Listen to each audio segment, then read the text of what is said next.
I'm going to go over a shoulder warm-up that would be great for you to do. This is optional in your program.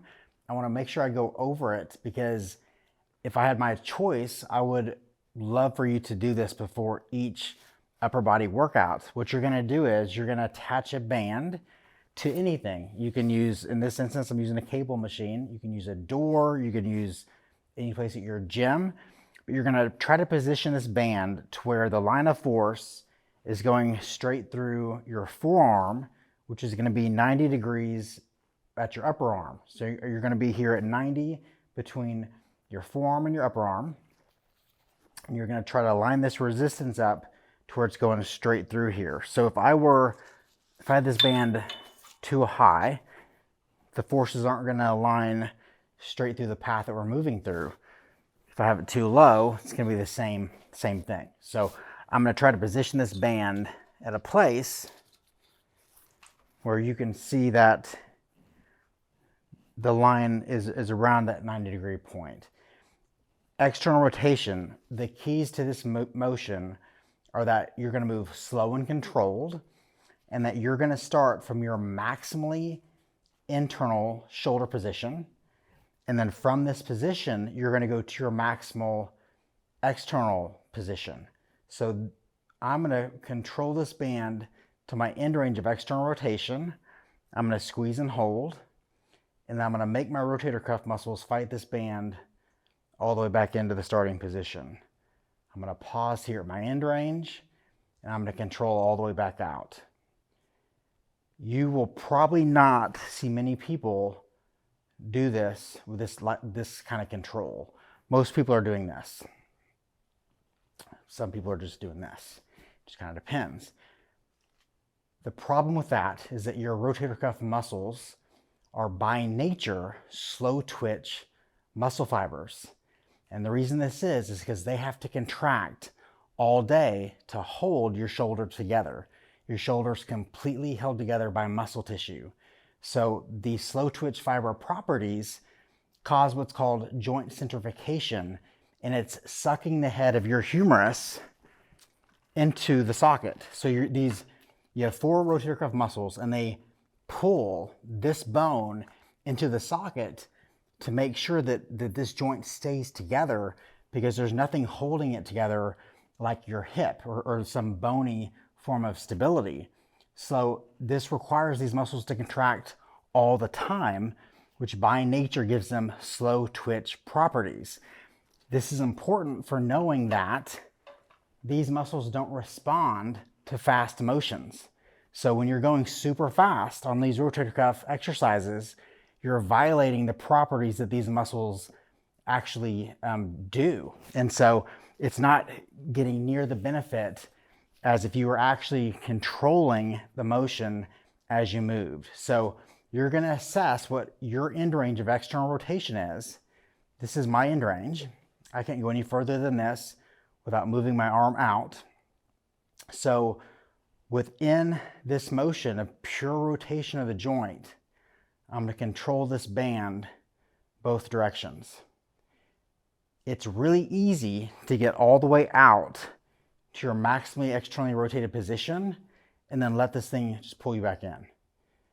So you want to use your muscles to fight this band the whole way back. I'm going to pause here.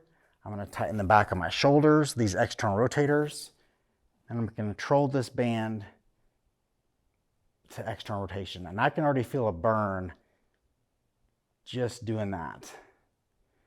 So when it comes to internal rotation, it's the exact opposite. You're probably going to need a little bit more stretch on this band because your internal rotators are bigger muscles than your external rotators. So your internal rotators are your pectoralis major, your lat. You have some little guys too, your subscapularis, your supraspinatus. Those are internal rotators, but you've got some really big muscles that internally rotate your shoulder joint. And what this means is that since these muscles are a little bit stronger, it's going to require more tension on the band. So you're either going to use a stronger band or you're going to start with more tension. You're going to start from your maximally external position of shoulder rotation. And then from that position, you're going to control the motion all the way in. I'm going to squeeze at my end range here, fight it all the way out, pause at my end range, control all the way back in.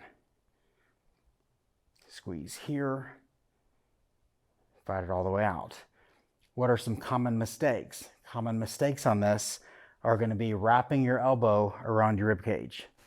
So if I were to move this way like this, this is no longer rotation. For rotation to occur, that means that your elbow can't move. It has to be a pure rotation of the joint. So make sure that that elbow doesn't move front to back or wrap around your rib cage. That's super important. The other thing is just going to be going too damn fast. Just as an external rotation, you see a lot of this. And I'm really not sure what this is. This is just wasting time. So this is just not doing anything. You want to actively engage these muscles and make them pull you in pure rotation.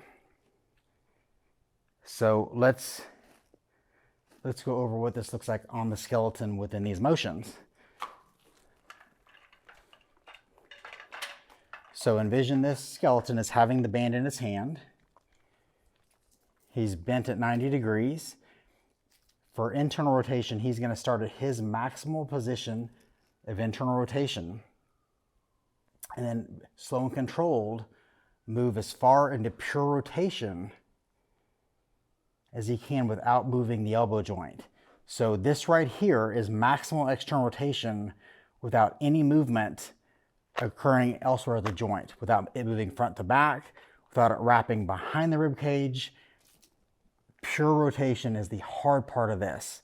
Same thing with internal. So internal rotation, let's say a band is going in this direction, this arm, you're going to start from your maximally externally rotated position here, and then you're rotating in this way.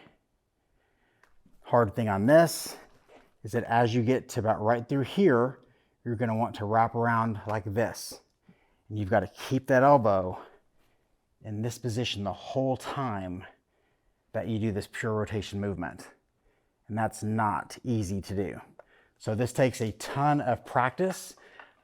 The idea that an internal rotation and an external band rotation is easy is far from the truth. It takes a ton of practice and it takes precision to get the most from this.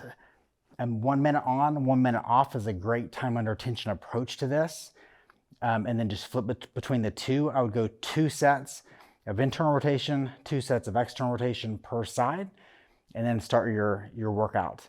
Another motion that you're gonna notice in this program that's a lot harder than it looks is a shrug. A shrug is a motion that seemingly looks really easy to do. It's a lot more complex than the simple little movement that it's made out to be. So sometimes the most simple movements are the most important movements, and if it seems easy, that means that there's probably more to it that you just don't know. Try this, try to repeat this as much as you can for your upper body warm-up.